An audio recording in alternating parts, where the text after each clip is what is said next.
I used to be an editor-in-chief of a newspaper, believe it or not. There's a well-known author called Timothy Snyder, a historian. And Timothy Snyder is talking to a guy about Ukraine, Russia, America, and what's at stake. So let's go.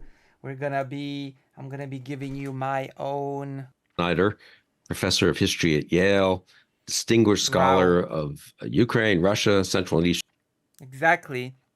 Distinguished scholar who wrote The Bloodlands and many other books. In Europe, author of the definitive work Bloodlands, and also for some reason I thought he was much younger, but I guess he isn't. Author of more popular works on Russia and European history, and also on tyranny, freedom, and other big and important topics. Unlike many professors and other cool topics, Tim Snyder's scholarly books are accessible to the rest of us, and his popular books are based on scholarship. So that's a good combination. Wow. And but just last week, what your class on, what was it, Hitler, Stalin, and us, or something like that, was disrupted at Yale, but you've survived that well. Damn. I forgot about that. I forgot that the speech was disturbed by, I don't know, Marxists, Leninists, or whatever. Anyway, Tim, thanks. How dare you criticize Comrade Jugashvili? How dare you criticize Sosa? Thanks for joining me, and let's discuss Ukraine. Okay. Yeah. Glad to be with you. Let's do it. Let's do it. Let's go. Let's do this. Let's get our gears into our little smears. So, see, I'm already transforming this content. I'm already adding value. I am already adding value that nobody else ever will. This is already an original video. I'm already adding my knowledge, my expertise.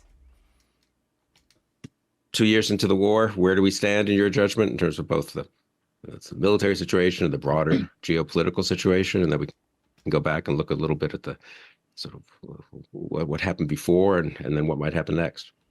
So let me just point that this is from 12 days ago. So this is fairly fresh. And then let me add on to that we all know what... Okay, I'm not going to joke about that even. Who knows? YouTube might just destroy my channel. I might throw a joke and then YouTube will tell that I'm spreading misinformation, so I'm not even gonna take that risk. I've already learned my lesson by having a permanent warning. I already have a permanent warning on my channel for a joke. So we're not going there. We're only doing serious analysis today. So where are we 2 years into the war? Well, aid is blocked. Europe is extra slow about developing its manufacturing capabilities, and Russia is advancing in the east. So this is where we are. Where we are is that the situation seems pretty screwed, but you know. Okay. I mean, I guess the military situation, there's sort of the objective and the subjective side. I think right. Subjectively, if you're an American, there are sort of two problems. The first is that this is gonna talk about Mike Johnson and aid. The Biden administration, although it generally, in my view, has done the right thing and has made a number of adjustments and has been capable of rethinking. In 2022, when things were really critical and sensitive, and when the tide of war could have been turned, we spent too much time making decisions. And true, and the aid has been trickled down too much, like dripped down too much. That is true, especially since Russia was not doing all that hot at the beginning of the war in 2022. That was the critical moment to sort of give a lot of aid, and that is where a lot of advances could have been made. That is exactly when, like before Russia started getting its act together. And our decisions were based too often on what we thought wouldn't make Putin nervous, or they were based on virtue signaling. Like, is this weapon system the right weapon system at the time? And let's think about how good people will be if we supply it. Exactly. As opposed to what the Ukrainians actually needed to finish the war victoriously. Like that's the... Yeah, and early. That could have been done, but of course, we all know what happened. We all know how that all ended. It all ended not well. So we are where we are thanks to that. The only way to really think about a war is how do you finish it victoriously? And then where we are now, of course, is that we're not supplying anything, Yeah. The aid is frozen, so yeah. Rheinmetall, one German company, is outproducing us in terms of artillery shells. The North Koreans are out supplying the entire West, and we, for our own political reasons, which are unfortunately connected to Russia's political reasons, are at the moment not doing anything at all for Ukraine. Well, so in other words, the situation is pretty screwed. Yeah. So that's a subjective part. And what I want to stress is that we're the weak link. America's the weak link. Yeah. Correct. Perfect. Perfectly said. Well said, Timothy Snyder. You don't pull punches. And that is what makes you so cool. America's the weak link. The Russians see us as the weak link, and unfortunately, they're correct. On the battlefield, the Ukrainians are doing, I would say, surprisingly well. Doing pretty well, but have to retreat because of the lack of ammunition. So they've cleared out a huge swath of the Black Sea of the Russia's Black Sea fleet. And they're hitting the refineries. They've hit some planes as well. So I guess that's but still, at the front line, Ukrainian forces are being forced to withdraw, which is allowing them to supply the Near East and Africa with food. They've destroyed a huge number of Russian aircraft in the last few weeks, largely, if not entirely, freeing the sky. The Russians are on the offensive now, but it's slow and it's costing them. So this is still a war that Ukraine can win, but whether or not they win it depends upon whether they have allies who are capable. Keep in mind, we've already talked yesterday how Ukraine might be forced to limit striking down missiles from Russia to 1 out of 5 when cities are being attacked. So capable of seeing the political stakes and capable of behaving in a way which is consistent with simple military logic, which is what do you need to do to help your ally to win. Yeah. And if we do finally get this aid package through and the Europeans continue to be, we can come back to this, I think, but in my judgment, better than they might have been for pretty standing up pretty well for Ukraine. You think this, for now, it's kind of, I don't know if it's really a frozen conflict technically, but it's kind of a not moving very much conflict on. I mean, it is moving. It might be not moving very much, but it is moving. And if things stay the way they are, there might actually be a negative breakthrough. So the main lines of battle. You think that's sustainable for Ukraine for a while? I mean, even if ultimately one hopes they will win, but you're not panicked about the current situation. No, I mean, let me talk about frozen conflict for a second, because frozen conflict is it's not a frozen conflict in my opinion at all. It is moving in Russia's favor, even if slowly. That's a deliberate political aim. You go into part of Moldova, you freeze the conflict. And I would want to avoid that term because it suggests that nothing's ever going to change, but also because it's an aim in itself. Like if we accept it's a frozen conflict, then we say, oh, well, then there's kind of nothing we can do. It's frozen. So it's an active hot war. It's a war of attrition in which you're right. Isn't it also, it's a Russian aim in some conflicts, whereas here their aim isn't really a frozen conflict, is it? Yeah, exactly. I mean, their aim, as they make clear every day in the statements of their highest political authorities and their propaganda shows every evening, their aim is to destroy the Ukrainian state. Yeah. I mean, for people who want to be fooled, there's still stories out there about like the Russian language or NATO or whatever, but what they tell us every day is they're trying to destroy Ukraine. True. Oh my gosh. That guy knows it. That's why I'm reading his book, The Bloodlands, as we speak. In state and society, that's their war aim. And so long as they haven't done that, they're going to keep trying to do that. On the Ukrainian side, they can sustain this for a long time, provided that they don't engage in, ill thought through offensive operations and lose too many people. The main constraint that they have is that there are only so many Ukrainians. And well, the problem is that according to the medic that I've been talking to, that is starting to become a problem. The people, that are being taken out of the field due again to the lack of armament, ammunition. It's reasonable of them to be taking that constraint into account. Russia has more people, but also the Russian leadership doesn't care at all about losing its own people. Although apparently it's getting smarter with its tactics and meat waves and whatnot. Whereas Ukrainian leadership, to its great credit, does care. They have to balance preserving territory, winning the war, and not losing too many people on the battlefield. But I think they've been very clever about things that look asymmetric, like these sea drones. They've been very clever about how they fought the war so far. And again, so I think so long as we subjectively act as though they can win the war, I think they can eventually win the war. And I mean, to be clear, by winning the war, I don't mean that they're going to drive out every Russian soldier off every square centimeter of Ukrainian territory. It's that I think a system like the Ukrainian one actually has more staying power than a system like the Putinist one. And war ends when politics buckles, right? It ends when one side or the other can't sustain it any longer. And I think if the Ukrainians have support, and they have been hitting the refineries. I'm surprised he has not touched upon the topic of Russian refineries being attacked, because that is basically Russia's main source of money for this war. The weaker side in the end is going to be the Russian side.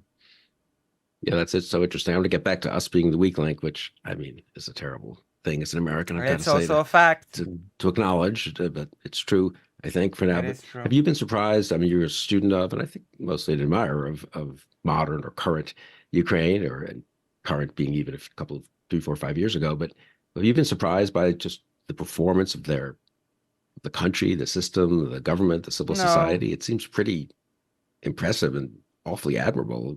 But I mean, I was one of the. I mean, this question is a little awkward because it's awkward when you're right. Like. Not awkward when you're wrong in American public, because when you're wrong, everybody just forgets it, right? I'll put it in a better way. Then I guess knowing much less sort of was pleasantly surprised. So tell me why, explain what was. I'm not super surprised. What was happening in Ukraine that people like me didn't fully grasp. Yeah. So let me start. So yeah, because I publicly said Zelensky's going to stay and they're going to fight, and that basically got laughed at by the American foreign policy establishment. Uh-oh. Snyder got laughed at when he said that. Oh no. Well, they're probably eating those words now, aren't they? And that's so I did think they were going to stay. He was going to stay and they were going to fight. I didn't think they would do as well as they ended up doing. So here I'm going to join in your expectation. I want to start there somewhere else, which is like why I'm just going to pose. I sort of hoped they would do well because I'm from the country right next. So I was really hoping that they would do as well as they did. Was it a different way, which is why didn't we take Ukraine seriously? Or to put it in the sharpest possible term, why was our expectation the same as Russia's expectation?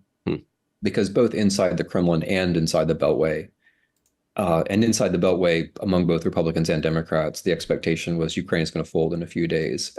Well, that wasn't exactly my expectation. My hope, at least.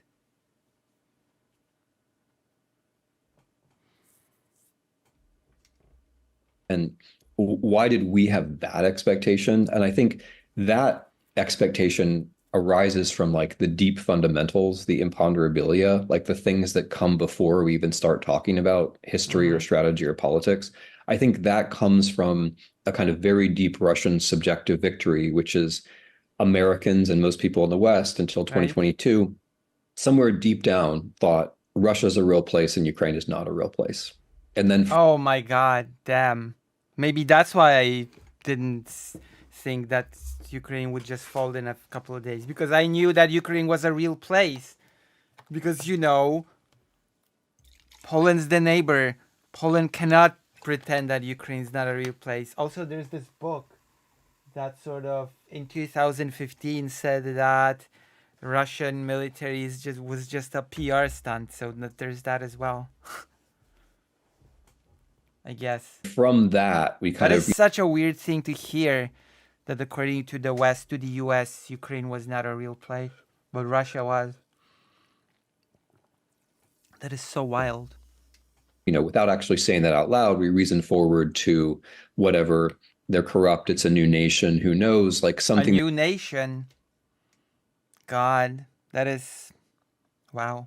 that we are willing to say out loud. And then from that, we reason to they're going to flee. And I think it's that deep unspoken thing, which was basically mistaken. And Hello, Maya Mayor. That is such a bizarre thing to hear someone say.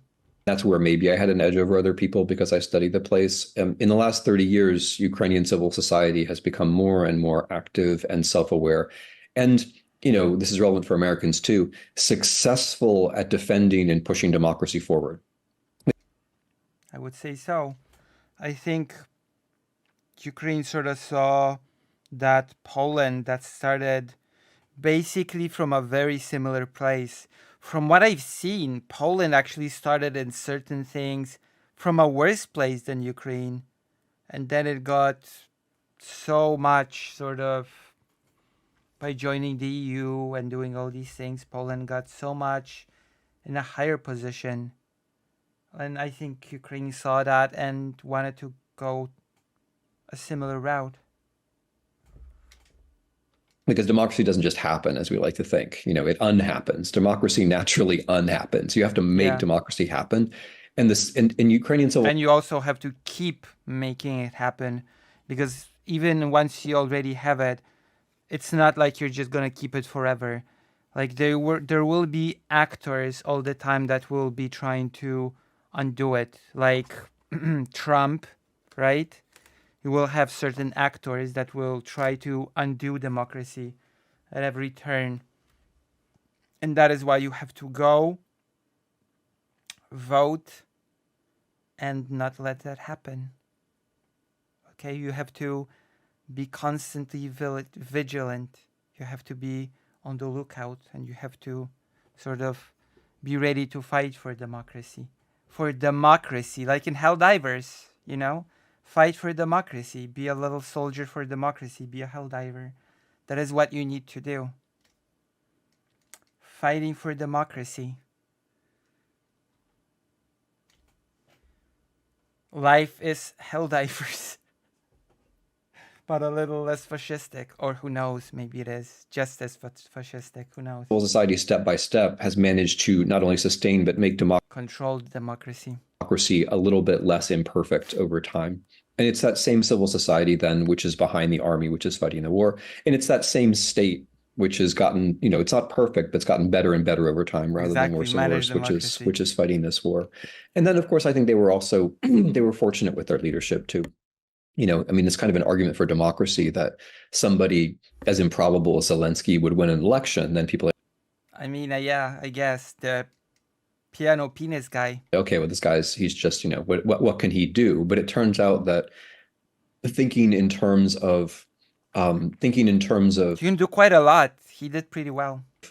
Of how to communicate and thinking in terms of the grand stakes are things that a properly trained actor can do.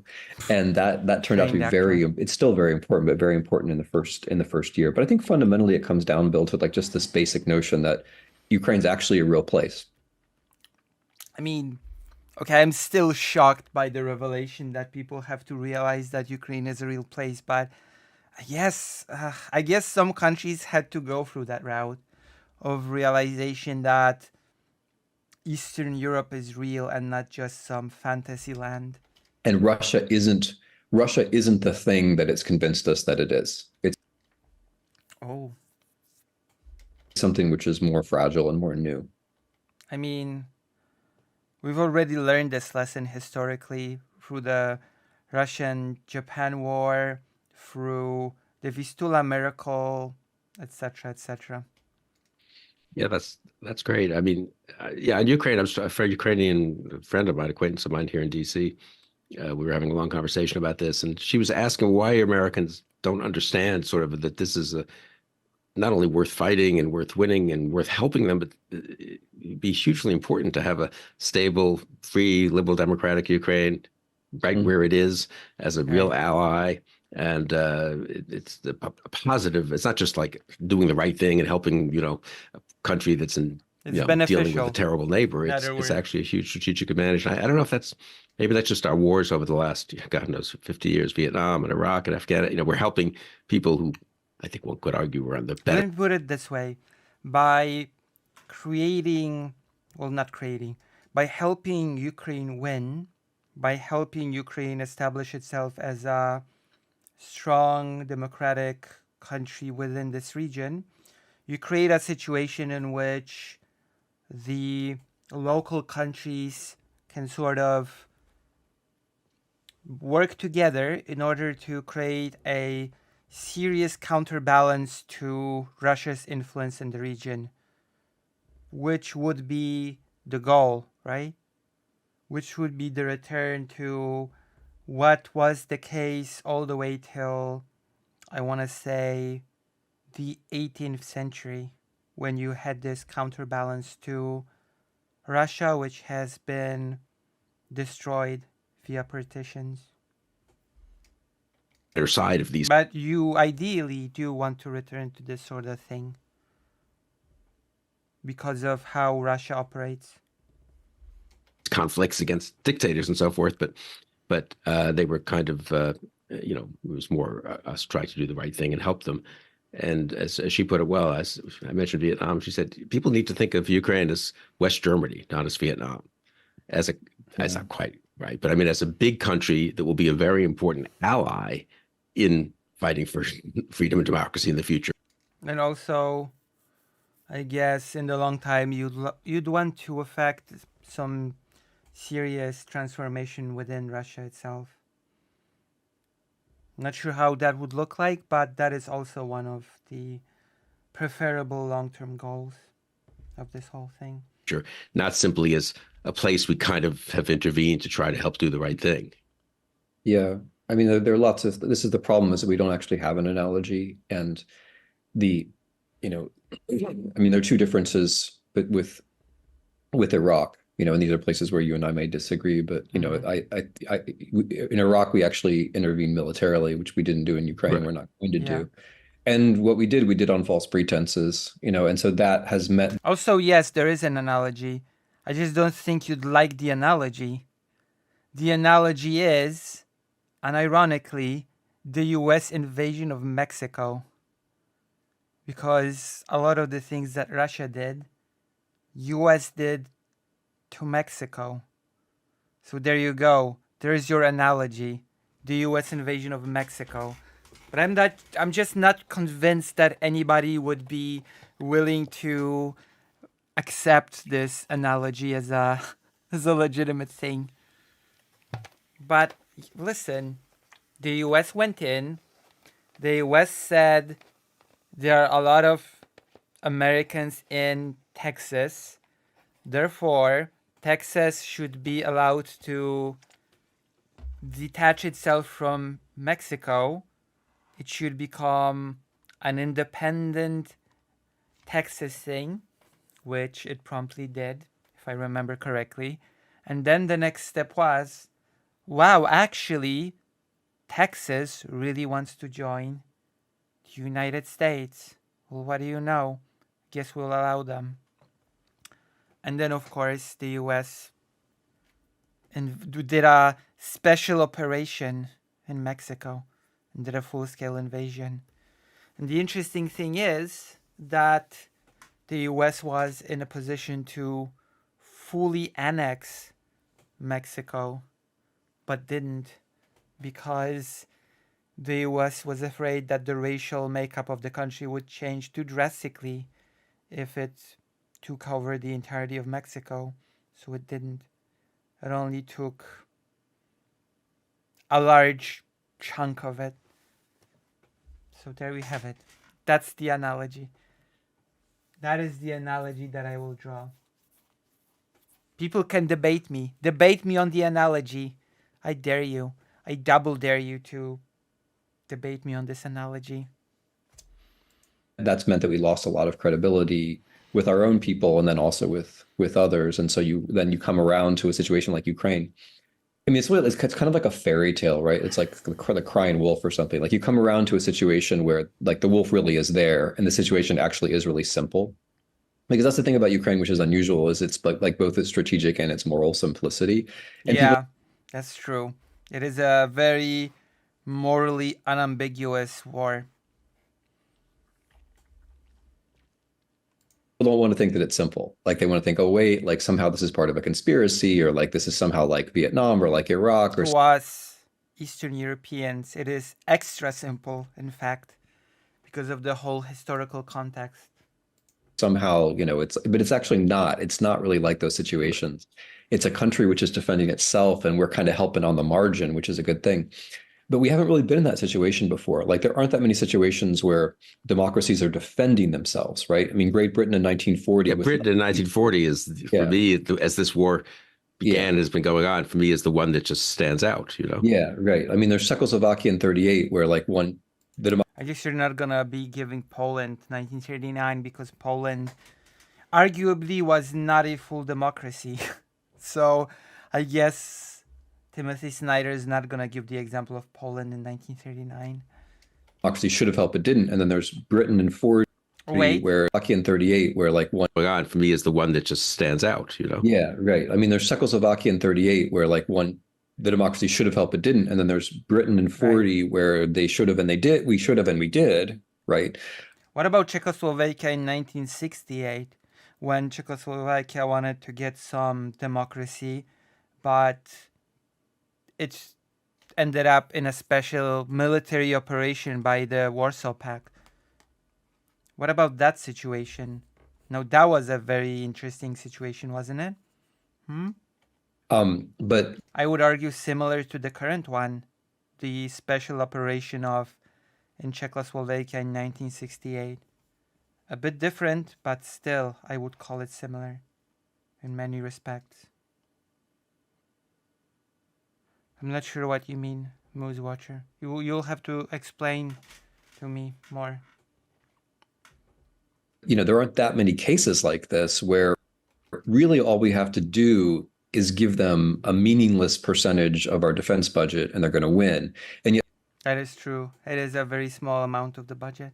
Somehow we get ourselves tied up in these like incredibly complicated arguments, which really don't even need to happen. And the Ukrainians are understandably befuddled by, and this is I think maybe our central strategic weakness, and one that the Russians certainly exploit, our everyday assumption that it's all about us, like no matter what's happening. True.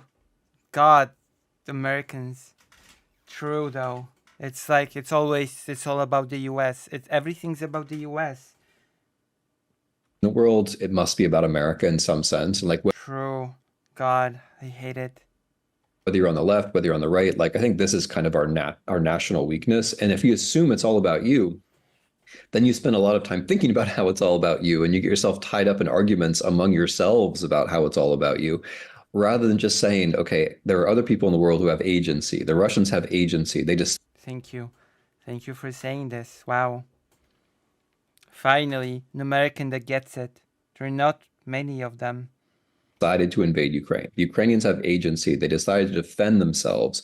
What now makes sense in terms of our own interests, both moral and political, in this situation? And like there are many things which have been wrong with our response, but I think that's a big part of it. Again, kind of regardless of where people start out politically, is that we have trouble seeing that situations are not primarily about us. Yes. Yeah, it was not until I think after February 24th, 2022, that I went back and looked a little more detail at America First in 1940. And, I America First. But I kind of assumed America First had been going in 38, 39. And then, they more famously in 1940 with Lindbergh and so forth. And I didn't realize America First, the committee, the actual America First committee, was started after the invasion of the Low Countries and of France in 1940, and when the Battle of Britain was roaring in the most dramatic moments, really, of it, Yeah. And famously, the Polish pilots really helped in the Battle of England. I bet you did not know this, but I know it. So the forces, the people in the U.S., the political forces in the U.S. who wanted us to stay out, and which slid very quickly into sympathy with Nazi Germany, were more sympathetic after the brutality after all the excuses about its German parts of Czechoslovakia, whatever, had collapsed, and after it was perfectly clear what was happening. I don't know what. I mean, It took a while. It took a while for the West to understand. You've thought a lot about the psychology, as it were, of freedom and tyranny. I mean, I don't know. I was just so struck by this. I had sort of had this naive view, I think, that they kind of stumbled into an untenable position by late 1940s. Okay, I'm gonna pause and I'm gonna read this comment. Cody, so if the U.S. invasion of Mexico is one-to-one analogy to the Russian of Ukraine, and because the fact that Mexican nationalists are pro-annexation of Texas, California, and so on this basis of analogy, wouldn't I then naturally extend this to, say, Ukrainian nationalists? We can recognize this is wrong when Mexicans attempted, because practically nobody in the region wants to be with Mexico, and there wouldn't be a referendum. Are they not analogous? Okay, then. I'm gonna throw a wrench in your analysis, Moose Watcher. Russia, right now, is engaged in a rapid Russification of the regions that are being occupied. Donetsk, Luhansk, etc. They are basically forcing all the people to, and other regions that are occupied, they are forcing all Ukrainian people to accept Russian passports. They are moving in Russians into those regions to shape the demographics. So with time, there will be a majority Russian population in those regions, and they won't want to rejoin Ukraine.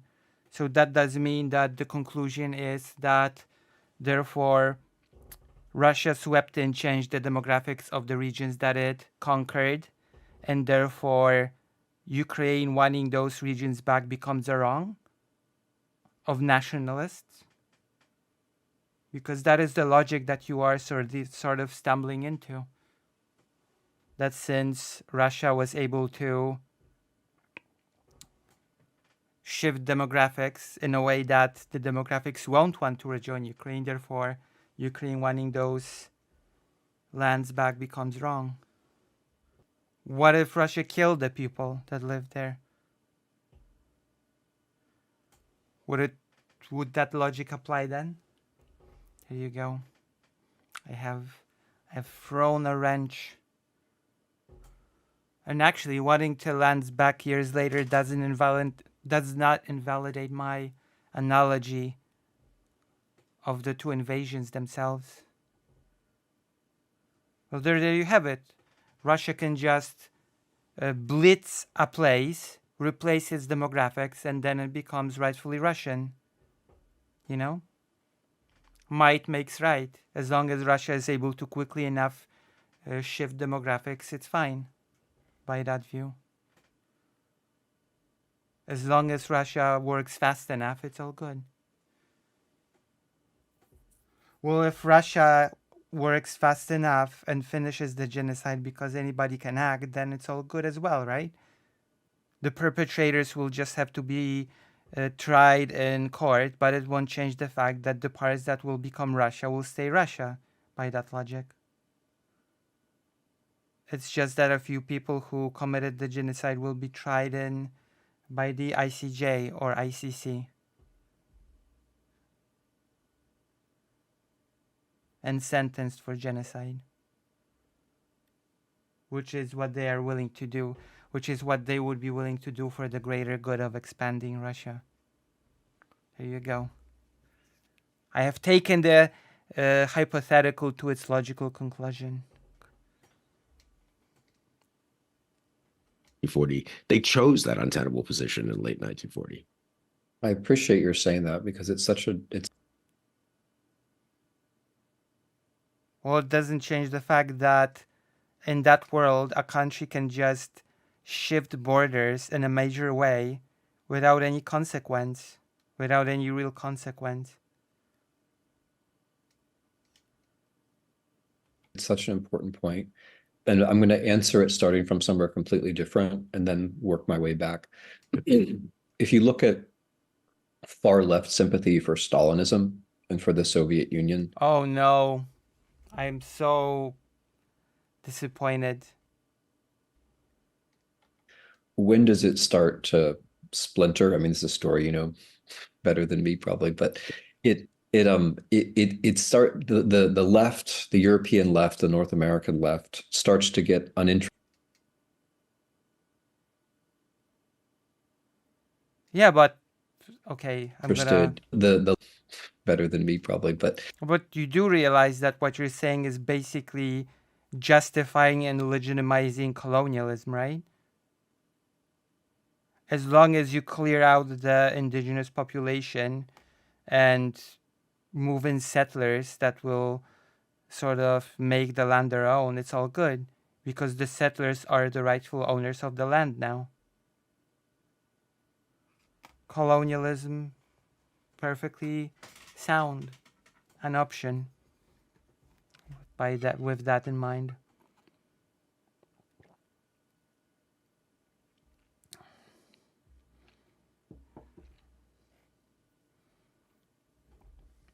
Has there ever been a situation in history when the entire population is sort of 100% dead? Has that ever happened in history?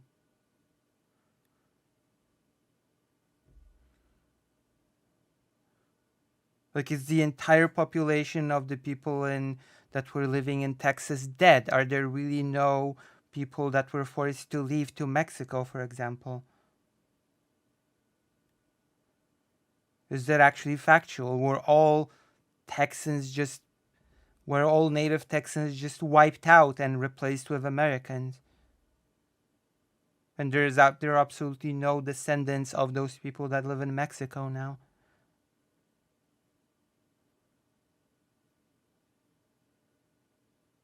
Cultures go extinct. Nobody identifies as Prussian anymore. Prussians didn't go extinct. Prussia became illegal after World War II. Prussia was dissolved legally after World War II because Prussia was blamed for World War II. There was an official call by the winning countries that from now on Prussia is no more. It didn't just go extinct. It was made illegal. But I return to my question about California and Texas for that matter. Prussians were not genocided as a nationality. They do exist still, even if they don't call themselves that. Sort of, kind of. I guess it's a bit complicated.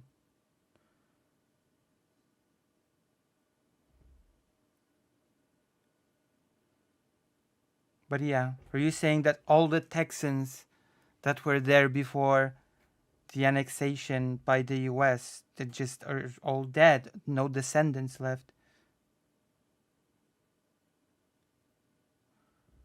I mean, in a way, that applies to all the kingdoms that made Germany. Like, there is no Köln nationality or Bavaria nationality. There's the German nationality, no? So those sort of national identities were sort of became folded to the wider German nationality to begin with, no? That was the point of unification of Germany, to create a German identity.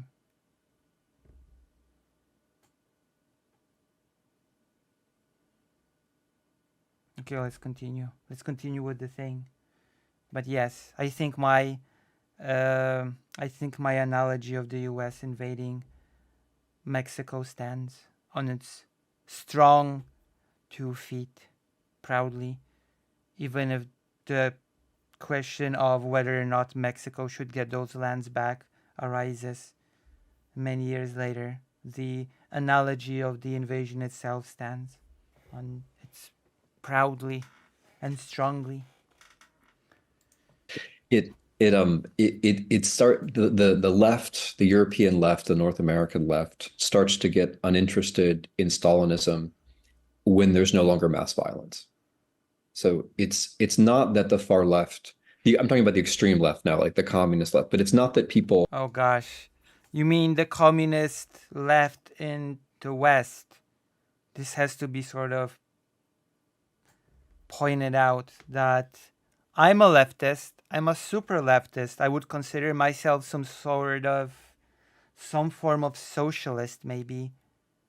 And I don't downplay Stalinism of all things. Well, Mexicans are not a dead nationality, so Mexicans are far from being a dead nationality. You know? And they were not dead when the invasion was happening, because your issue is the right now. The right now of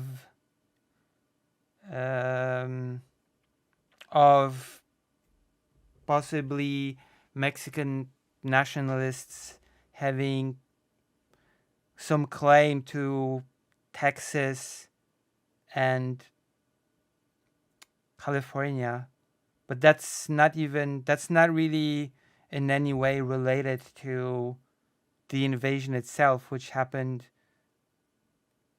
a long time ago. So at the time of the invasion itself, my analogy works 1-to-1, basically. Well, right now, but I'm talking about during the invasion. Yeah, that is what I meant with the analogy. I don't mean now, I meant during the invasion. I meant comparing both invasions as they happened. Not necessarily Mexico now and Russia invading now. All things, unfortunately, change and it gets a bit messy. Like the Soviet Union, despite the violence. They liked it because of the violence. And this is something which is very hard. Like, we don't want to think this. We want to think everybody's basically a nice liberal or whatever, a nice conservative. We want to think people. Nice conservative. Good joke. Nice joke. Everybody's a nice conservative. Oh, come on, Timothy. Timothy, come on. Come on.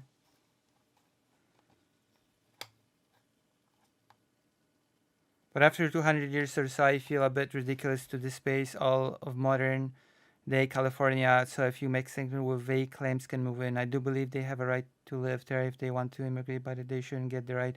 I mean, yeah, but that is a separate question from my analogy, though. So, the 200 years later is not part of my analogy, though. So that's fine.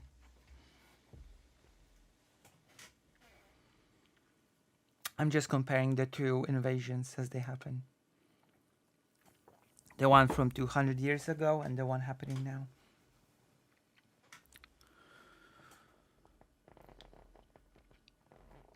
But yes, Timothy, you should... Jesus. Come on. Timothy, my boy.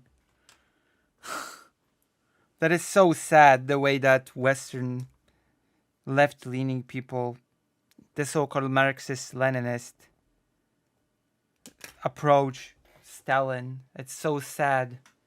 It pains me. People are basically decent souls, and like sometimes they're misled. But actually, there is a taste of blood that people like. Yeah. At least at a distance. I've noticed. And sometimes in proximity. And well, we cannot compare because we don't have the long-term aftermath of this invasion because it's ongoing. So there's no way to do an analogy here because we don't have the long-term aftermath of the Russian invasion. Of course. Of course.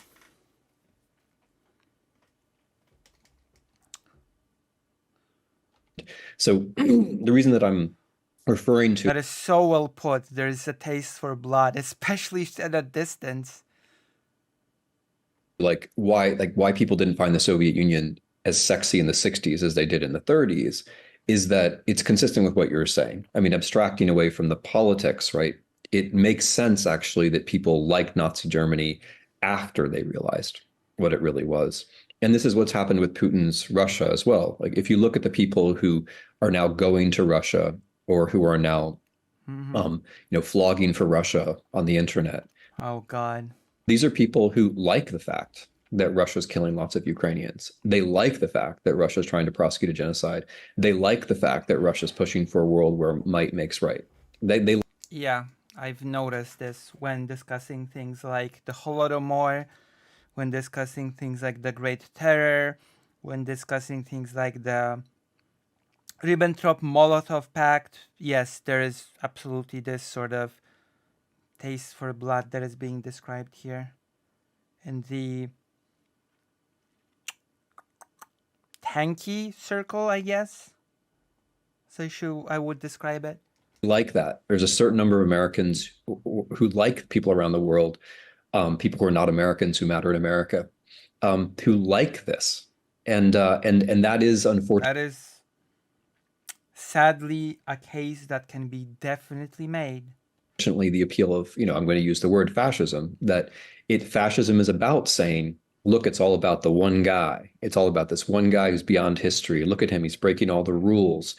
It's also about something else. It actually speaks to why fascism was actually, believe it or not, very appealing to European countries after World War I, because liberal democracies were thought to be, and in some cases, that does show itself to be the case. There is a lot of bureaucracy. There's a lot of rules that have to be kept. There is a lot of procedure, which means that on the one hand, no abuse of these rules, technically speaking, on paper at least, cannot happen. But also, that means that things take time, that things cannot just be boom decided and then executed. And the appeal of fascism post World War I was that it was strong, decisive, that you go from decision to action really quickly without the whole bureaucratic, procedural thing that goes in between decision and action. There was this big appeal that it's strong and to the point, decisive, while liberal democracies were thought to be slow and ineffective, because there was also the financial crisis at the time, if you will remember. So that is also sort of this, I guess, appeal that Snyder is talking about here. Because this one guy, it's all about the one guy. This one guy makes the decisions, and this guy makes things happen. That is pretty crucial in this whole discussion. And yes, of course, there's killing involved, but that's necessary. It's a normal. It makes us feel good, and that's what we're dealing with now. Exactly, the killing is just necessary for the sake of progress, of moving things forward. Unlike those liberal democracies where everything's stuck in limbo of bureaucracy once again. It's a big part of what we're dealing with, and although it's not always explicit on the Trump side of things, it's also part of the Trump side of things, where Trump is about how there's a strong man. It's all the succession of strong men. He doesn't pretend to be the strongest of strong men. He's kind of a link on a submission chain where Putin is obviously higher than him. But for him, it's ultimately about like who is strong and who is not, and the fact that the thing about being strong, again, in my opinion, it translates to making things happen, getting things done. Russians are killing. That is what people think when they think of strong men, of strength. the strength to turn will into reality. So many people in Ukraine, there's so much bloodshed, is clarifying, right? It's because that is in fact what people like. It's not just that they're tolerating it; it's what they like. Mm-hmm. Yeah, that's for me has been such a revelation of the Trump movement as well as the war now in Ukraine. And there was a series of interviews with Trump supporters where they clearly said that Putin's getting his. We don't really care how many thousands of Ukrainians get killed. It were actually Trump supporters interviewed. There are recorded videos of them saying, well, we don't really care. We don't really care. Putin is just getting what's rightfully his. And we don't care about the human cost. Here, we MAGA hats in America. That this sort of psychological appeal of fascism. I mean, fascism broadly understood, not literally necessarily 20s, 30s, European fascism, but of that's something I don't know. I guess I had the more conventional. I was an anti-communist, and then the Cold War ended, and then we had various. I was on the interventionist side, some liberal interventionist, neoconservative interventionist side, depending on the Balkans and Middle East, but I didn't really. I don't know. I somehow put that out of my mind. You didn't because you studied, I think, that part of the world. So, that's much more, infinitely more than I had. But I think it's a real. It's not a happy revelation, but it's one that one should have, of course, known all along, right? I guess Yeah, I mean, it's interesting that we dropped it in the U.S. because the whole in the 80s, we got ourselves, I'm just looking at this back, in the 80s, I was a teenager, so I'm not making an intellectual history point. But I think in the 80s with Reagan, the anti-totalitarians got themselves all focused on communism. Whereas originally the anti-totalitarian position, the Cold War liberal position, which then bled into the neocon position. But originally that position was an anti-totalitarian position and not an anti-communist position. But as time went by, and as domestic politics changed, it kind of morphed into this anti-communism position. And the anti-fascist bit was in. I guess that's because the Soviet Union emerged as a dominant one of the two dominant forces in the world, the Eastern Bloc, which was it was very strongly associated with communism, even if it was not real quote-unquote communism. That is what the Eastern Bloc was associated with. Hence, the anti-totalitarian thing became anti-communism, because that was the essence of the competition between two world-leading hegemons in the background. I think that snuck up on us, and it's not just an intellectual history problem. It's also that in U.S. because we didn't think about. I mean, we didn't think about how fascism always arises at home, right? Like if you're just going to be an anti-communist, that means okay, then the enemy's on the left, or it's across the ocean, or whatever. And you don't think, okay, well, here I am a conservative. Let me look to the right and just make sure that there's not anything over there dangerous, which is going on. And right. I think that was a bit of a mistake because another thing I've been thinking about is how during the Cold War, they were always calling us fascists. Right. Right. And we were always kind of saying they're like Hitler, right? Like that, we were always using the Munich analogy. And I think that also tamed people's sensibilities a little bit, that if you're constantly being called a fascist, you don't think, oh, well, maybe actually I am, or my friend is, or we could be, right?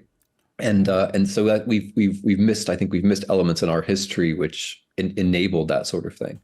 And I think what's missing here is sort of this, vigilance, this sort of recognition that democracy is not a given, that you sort of have to upkeep it, that you have to form sort of in a way through things like education, things like, I guess mainly education, to have a civic society that is well aware of their rights, responsibilities, and how institutions sort of can be taken advantage of, how democracy is a thing that is not a guaranteed thing, that it can be lost. to get people sort of invested in being active in preserving the democracy through the instruments that is given to people to do that. Because if you have on the one hand people that are aware of these instruments and how to dismantle them, and you have a population that is not aware of how these instruments work and how to preserve them, then we are sort of stumbling into a problem of democracies being co-opted by malicious forces that want to do away with democracy altogether. And the sad thing is that others haven't, the Russians haven't missed it. Like they've been trying to cultivate that in us and cultivate that generally. Yeah, that's interesting. This is a whole different discussion we should have sometime on that. I think it's very shrewd about the history of American thinking and American foreign policy. I mean, there wasn't the fascist regimes that were out there, or semi-fascist or whatever, nasty right-wing regimes, weren't threats in the way the Soviet Union was to anyone else in particular. Mostly, I would say, in the 70s, 80s, Pinochet, whatever, and some of them democratized, and we did a little bit to help with that. We thought of China as maybe incorrectly still as communist, not as fascist, and then Putin we were slow, obviously, in adjusting to. So there was about 20 years there where Milosevic, I think there was Putin. Many people rang the alarm bells very early with Putin, but it was just ignored in the name of doing business. That is the reality of it.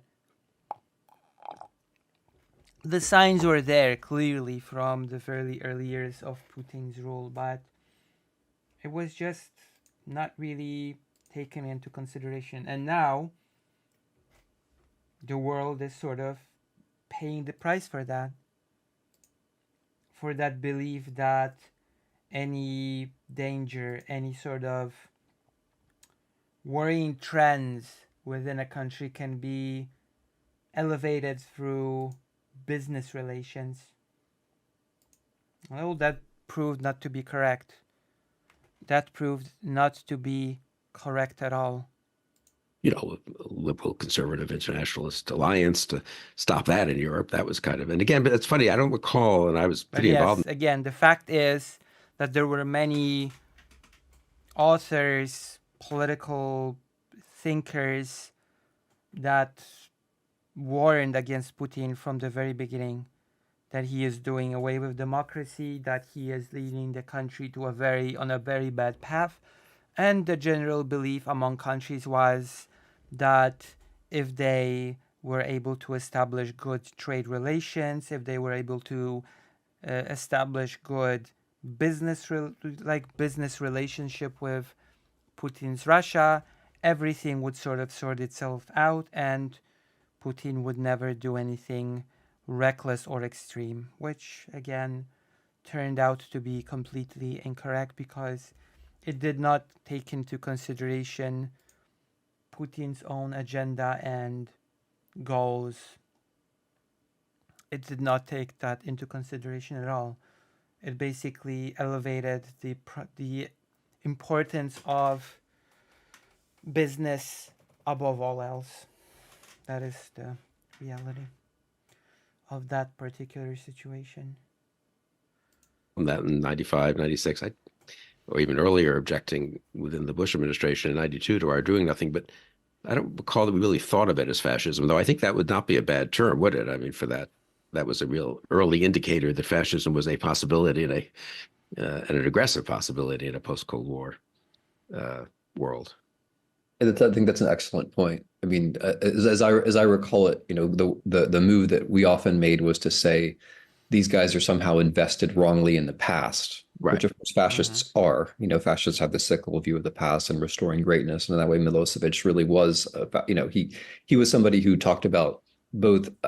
He does the thing which Putin does now and which Trump does now, which is that you somehow are both always the victim and you're always the victor at the same time. Like everybody's always against you, and somehow it always turns out well, and whatever you do is okay because you're always already the victim. But yeah, I mean, I don't think in coming out of the 80s into the 90s, a lot of the people that the United States had backed during the Cold War would have been called, if we had not been backing them, fascists. And so that's one reason why we're not sensitive to it. But I think the main reason we're not sensitive to it actually is a lack of reflection about our own history. I think that's really where that's our real problem. It's not anybody else. The problem is us. Yeah, and certainly someone like me who'd been on the conservative side. I mean, I feel like I've personally learned a ton about, and I knew this, of course, at some level, and I was pro civil rights and everything. It wasn't, but still about the South and the Reconstruction. And I mean, it's been useful. I mean, not useful. I hate to say it that way, because it's a terrible, bad history and terrible to have to relearn under these circumstances. But really looking at what happened in between, I don't know, 1870 and Right. 1900 or something in the South, and the combination of using the laws and changing the laws, and then the extra legal militias and so forth. It's very reminiscent, right? I mean, that I think there the American exceptionalism led us wrong too. You know, we had blinkers on about some of that. Yeah, well, I think, I mean, folks who were coming to political maturity in the late 60s could say, okay, now we've got this right. Right, right. We're on the right side of civil rights, so and we fixed it, it's all done. But of course, things that happen after civil rights, like mass incarceration and voter suppression, are actually continuations of that tradition, unfortunately. But the thing I wanted to say, going back to an earlier point you made, Right. is that the racism is connected to the America First stuff. Lindbergh's, what the reason why Lindbergh likes the Nazis is that he wants to have, and I'm paraphrasing him now, but he wants to have a fortress of white people that are going to hold back the black and brown people. And his fantasy is that we have a technological advantage across the Atlantic, and together with the Germans, we can basically keep the brown and the black. Technological advantage. That sort of reminds me of the European attitude towards the rest of the world during the era of colonialism, doesn't it? That was basically the attitude, the prevailing attitude. We have the technological advantage, and that technological advantage gives us the right to rule the world, basically, through colonies. Black people out of our countries. That's it, and it's direct organic, and you see that direct organic connection too. The folks now who talk about America First or isolationism very often bleed into or quite openly on the wrong side when it comes to race. And then, just as a footnote, it helps to look at the Russians, because the Russians, there are things about us they don't get. And I think Trump is going to pay for the Russians having too much influence on his campaign this time around. But they don't have any hesitation about seeing things about us that we might hesitate to see. And so they understand that our isolationism has to do with racism, and they feed that. They feed that constantly. And so they're I see them as kind of a bad doctor. They're a doctor who wants you to die, but nevertheless their diagnostic skills are not so bad. They can figure out what's wrong with you, and then they try to make it worse, right? But they see that the racism and the isolationism are the same thing, and I think that's a point we should probably also be taking. Yeah, no, that's important. Yeah, well, good poisoners are know the same things as good doctors, right? This is, I think, goes back to Plato and stuff. Yeah, just one last. I want to get to action, but what's likely to happen on the ground and in Russia and Ukraine and so forth in a second. But one last minor semi-political. Now we're getting into it. Theory point, almost going back to my studies many years ago. But I mean, I was political theory, IR, international relations. So people my age, and I certainly was so influenced by Hannah Arendt and the origins of totalitarianism and the whole left-right horseshoe. They're both totalitarians, and so much in common. And there was some truth, I think, considerable truth to that, perhaps. And many people wrote eloquently about it. And in that respect, we did understand that there's Nazism and Soviet communism. But I think fascism is not quite the same, right? As Soviet, it's not quite as, or needn't be maybe as totalistic, I guess you'd say, right? As communism was, in terms of the real desire, allegedly at least, to shape people's every thought, and so to speak, so forth. And I feel like I wish I'd known more about fascism and less about totalitarianism as a big concept, and which incidentally also made it seem like all fascism is Nazi Germany, which is not quite right. For me, that Umberto Eco essay, which you must know very well. Well, Nazi Germany, as the name implies, has a very particular brand of fascism, Nazism, with its own very particular characteristics. And also, well, we have Italy fascist Italy, the place where the whole thing originated, right? So Nazi Germany is a very specific case. It added its own special flavor, quote unquote, and hence we distinguish between Nazism and fascism. There's a reason why we consider these terms to be separate and why we recognize the differences.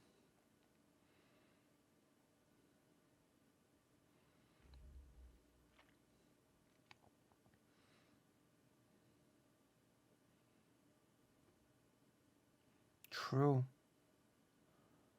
True. That is true.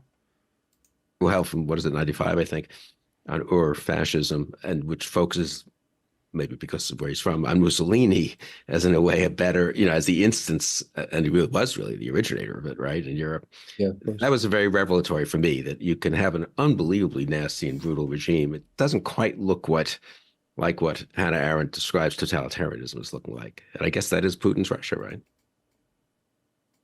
Yeah, I would agree with most of that. I mean, I think, yeah, I mean, Arendt's book is brilliant, and it's been very important conceptually for me too. And a lot of my work, including Bloodlands, which you kindly mentioned, is about agreeing but disagreeing, with Hannah Arendt, or starting with some observation of Arendt's. And she's, I think, unquestionably, one of the extraordinary political thinkers of that century. But you're right that she's taking not just the Soviet Union, she's taking Stalinism, right? Right. If you look at the Soviet Union under Brezhnev in the 70s, it's a very, very nasty place, and there's still a gulag, but it's a smaller gulag, and it's a country which has given up on this sort of total vision of the future. But she's writing about Stalinism. And likewise, as you say, with fascism, she's writing about Hold on. Hitler's Germany. And what she's likewise up on this gulag 70, she's taking stock that in thinkers of that century. But you're right that she's taking not just the Soviet, so that, I mean, I think, yeah, I mean, Arendt's book is brilliant, and it's been very important conceptually for me too. And a lot of my work, including Bloodlands, which you kindly mentioned, is about agreeing but disagreeing, with Hannah Arendt, or starting with some observation of Arendt's. And she's, I think, unquestionably, one of the extraordinary political thinkers of that century. Right. But you're right that she's taking not just the Soviet Union, she's taking Stalinism, right? Right. If you look at the Soviet Union under Brezhnev in the 70s, it's a very, very nasty place, and there's still a gulag, but it's a smaller gulag, and it's a country which has given up on this sort of total vision of the future. But she's writing about Stalinism. And likewise, as you say, with fascism, she's writing about Hitler's Germany, and what she says about propaganda narratives, and the way that they fold all of reality into one big lie. That's much more true of Nazi Germany than it is of, fascists in Romania, or even fascists in Italy. So I think your point. Well, that's because Nazism was a very specific brand of fascism. But I mean, we could get into it, but I think we all can recognize it.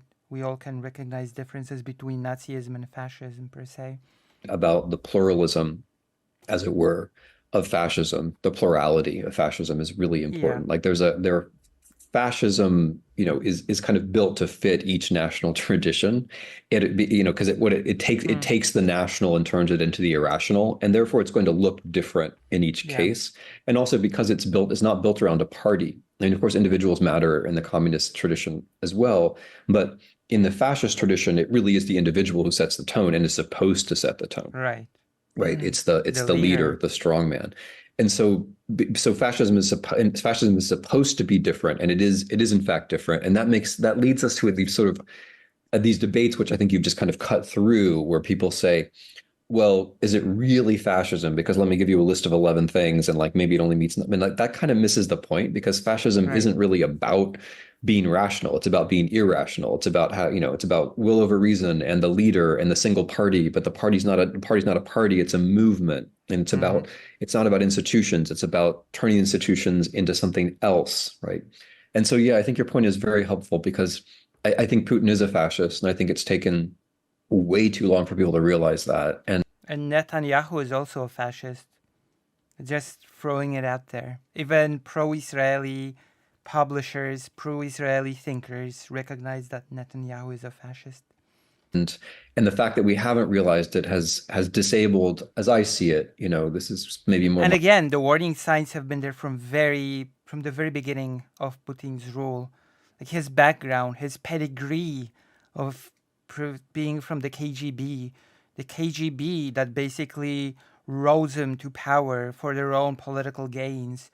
All that sort of led to, like, there were many warning signs when it came to the fact that straight away, right after getting to power, Putin started just doing away with democracy, starting with the media and many other things, companies, businesses. But the West just ignored it. It just ignored it again in the name of doing business with Russia, of normalizing relations, of making things calm down, of making things peaceful. My world than yours, but it's disabled a lot of people on the left. Because if you're going to one of the heartbreaking things for me about the last 10 years is that I see all these people who regard themselves as anti-fascists. Okay, if you're an anti-fascist, like that means not that you deny that fascism exists. It means that when it's there, you oppose it. And I see a lot of people who I feel like you missed your chance, or you're missing your chance. If you're an anti-fascist, you should go to Kiev right now and show solidarity. That's what you should be doing because there's fascism in the world. It's carrying out a genocidal war. And likewise, in the US, I mean, a lot of people on the far left take a view of like, well, how do I tell the difference between Biden and Trump? Like, I can think of ways you can tell the difference. Wow. Like there are ways in your own tradition where you can tell the difference. Oh my God. Not being able to tell the difference between Biden and Trump. Now that's, ouch. What do I even say to this when people claim that they cannot tell the difference between Biden and Trump? That is certainly a take. I will just say that. That is certainly a take. But if this whole fascist vocabulary is somehow self-limiting and and no one wants to use it, then I think if you're on again, this is not exactly my world, but if you're on the far left and you have a taboo on fascism or you deny it exists or whatever, then you're going to have a harder time talking about somebody like Trump, where there is a cult of personality, where what he's turned I'm sorry to say this, but like he's turning the Republican Party into a personality party, right? Like sure. When it's like you got people. I mean, it already has. He already has to a certain degree. Yeah, absolutely. The fact that the aid can be blocked seemingly so easily by a guy who's not even in any sort of position of power right now, that is very scary to me. That a guy that is just sort of running for president right now can just block such a crucial thing as aid to Ukraine.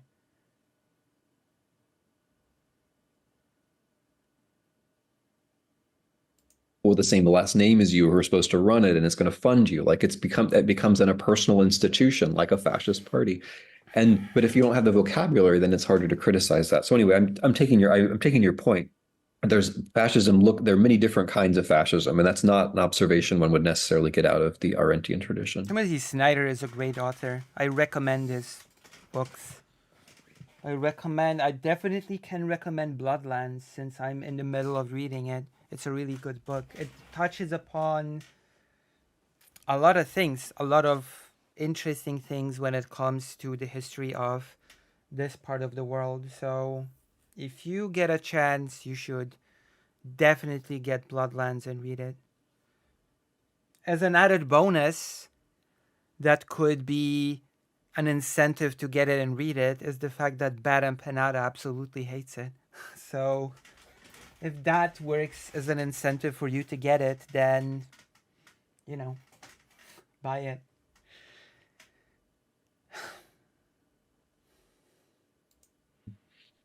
Yeah, and on your point, I mean, for me, Ukraine is the most important issue in American domestic politics.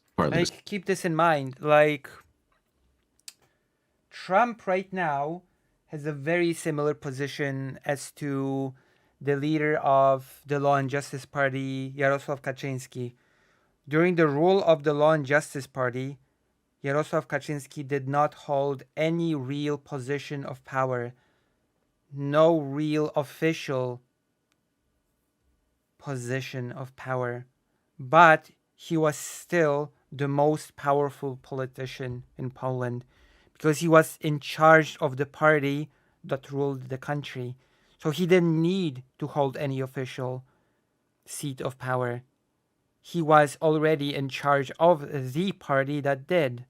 So, you know, and since the Republicans, for better or worse, still hold certain positions within power, within the government, Trump, by being this de facto leader of the party, has power within the government, de facto. It really is. That is how it works in practice. He can make things happen because people that do have the ability to do things are sort of respond to him, answer to him. Such an important issue for the world and in many ways, and therefore for America, but also because it's so revelatory, it seems to me, about people's actual views about America. Almost a little more than America itself, where you can find excuses not to see certain things, or there's someone, you know what I mean? I mean, this is so clear cut. Yeah, I agree. It's a litmus test, and there aren't and the interesting thing is it doesn't ever really go wrong. I mean, what you tell me what you think about Russia and Ukraine, and I will tell you what you think about voter suppression. Tell me what you think about Russia and Ukraine, I will tell you what you think about a whole range of other issues. And it's quite with, you can tell, me, this better than me, but with Republicans, it's really striking for me, like the people who are able. I'm gonna pause. I don't know if that's inherently bad insofar as private citizens can do advocacy, but the extent to which he has the ability to engage in corruption and lobbying is bad. He is not in a position of a citizen that can do advocacy, or he isn't simply in a position where he can do lobbying. He is in a position of being a key figure in a party that still holds certain positions of power, and by the very merit of being a key figure in this party, he can influence the levers of power through the members of the party that have influence. Mike Johnson, for example. He can move things through Mike Johnson, even though he himself does not have any real position within the government right now. He is running for president, so he might very well have that position soon, but right now he doesn't. And yet he can move things through his party people who are within the government. So he is in this particular position in which, to a bigger extent, Jarosław Kaczynski in Poland was.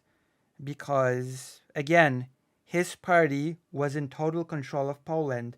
So he did not need to have any position himself. He could move things through his party that was in charge. So that is a totally different thing from citizens being able to advocate or even lobby. That is a completely different sort of game that is being played here. To have, because I have spent a lot of time the last couple of years talking to Republican elected officials and others about Ukraine, and the people who have a moral vocabulary about Ukraine also have a moral vocabulary about the US. It may not be my moral vocabulary, but they have one, right? There's like some set of moral commitments out there. And whereas the people who diminish Ukraine or who try to push it aside, or who repeat Russian talking points, they also don't have a moral vocabulary about the US. About the US, it's also always about criticizing, dismissing, making fun, mocking. There's nothing positive there. Yeah, no, it's so true. I mean, the tradition of liberalism, of a liberalism that was anti-fascist and anti-communist. I was talking to actually a Democratic member of Congress who I praised, I think on TV or something, just sounding like Scoop Jackson, and I said my first vote was for Scoop Jackson in a primary in 1972. I was a Scoop Jackson Democrat before I was a Reagan Republican. And I didn't know him that well, but he called up and said, "That was nice what you said about me, but maybe you could say Hubert Humphrey and not Scoop Jackson, because Scoop Jackson's like a bridge too far for my friends here in the Democratic Party." And I mean, I'm amazed people even know who he was mostly these days. But it was kind of a funny conversation. But Humphrey, I then actually went and read a little bit about Humphrey, whom I admired as a young man, but I didn't remember that much about his prehistory Okay. from before I was born as mayor of Minneapolis. So Humphrey was really absolute anti-fascist and absolute anti-communist, and put his own career on the line in both cases, incidentally, and at home and abroad. Fought anti-Semitism as mayor of Minneapolis it's not popular to do that. Was huge, of course, civil rights leader, and was willing to split the Democratic Party in '48 at the convention on that. Threw the communists out of the Democratic Farmer Labor Party. I don't remember exactly when, late '40s in Minnesota, but had, of course, defined himself from before that as an anti-fascist. And I mean, there was an admirable tradition there, and people were able to do those things both of those things at once. It seems like maybe that will come back. Well, let's talk about maybe say a word about Russia. I mean, what's the prospects there? Is how firm, how strong is Putin? Anything to hope for there? And then I'm curious what you think about Ukraine itself, but also about its neighbors. I mean, the European situation as we move forward. And then we can come back to the U.S., which, as you say, is Poland going to be mentioned? Both the key and, sadly, maybe the weaker link. Okay, let me just pick a segue out of what you said, because I think you're teaching me things I don't know about Hubert Humphrey. There's an awful lot I don't know about U.S. history. I'm an American and a historian, but I'm not an American historian, and I have a lot to learn. But it strikes me that in order to be an anti-fascist and anti-communist, the most important thing is you have to have a positive vision of the American future. And the thing which Russia traffics in and how Russia will win ultimately is futurelessness. That their politics is a politics without a future. It's a politics which is built entirely on myths of the past. Right. And the war they're fighting against Ukraine is not really based upon some vision of how things will be better if we conquer Ukraine. It's based upon a vision of, lack of a vision. We don't really know what we are, and therefore we have to destroy them, because destroying them gives us a sense of what we are, right? Everything is us and them. And since we don't know who we are, we have to have the them. Right. And that so all the emotional energy, all the political energy goes. Which means that once these them are gone, then Russia will be forced to set their sights on the next them, which there's plenty of them to choose from. Lithuania, Latvia, Romania, Estonia, Poland. There are plenty of thems to choose from right now, so we'll see. Goes against them. And that can obviously sustain a war for a while, and it has sustained a war for longer than I think a lot of people expected. I think things are going quite badly for Russia. And I think the way that the only place they're really winning is in the American mind. And not just the American mind, but the only place they're winning is in people's heads. They're not really winning on the battlefield. They're doing, unfortunately, the reality is that they are also not losing, because again, they might not be doing great on the battlefield, but if the aid is frozen and Ukraine does not have the means with which to defend itself, then Russia not doing great on the battlefield would mean nothing, because sooner or later Russia will start doing well if Ukraine has nothing to fight with. So while it is sort of true that Russia is sort of doing well only in people's heads, there might soon become a situation in which Russia will start doing well not just in people's heads, if we are not careful about this. Especially if the US is not careful about this. If the US does not, in particular, the Republican Party, doesn't get its head out of its ass, the situation might get quite dire, quite quick. They've smartened up from their initial invasion, which was based on this entirely false political premise, but they're still losing an awful lot of men in order to take a relatively small amount of territory. And they're doing badly, as we talked about before, in the air and on the sea. And politically, I'm not really sure what their explanation is for going on for And apparently they're doing better and better, even when it comes to the loss of men. Apparently, according to this CEO of the Medic Association that goes to Ukraine, the Russians are slowly but surely adapting their strategies to lose less men, to lessen the casualty rate. So another year. I think they plateaued. They've hit this plateau where Russians think the war makes sense because people have died.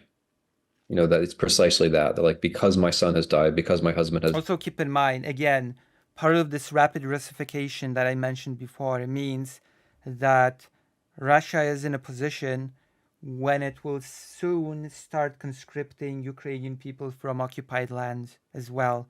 And instead of sending Russians to the battlefield, it will start sending Ukrainians to the battlefield to die for Russia. Died because my brother has died. There must be some reason for it. And that will keep you going for a while, but it won't keep you going indefinitely. So I think they're going to have a hard time getting to 2025.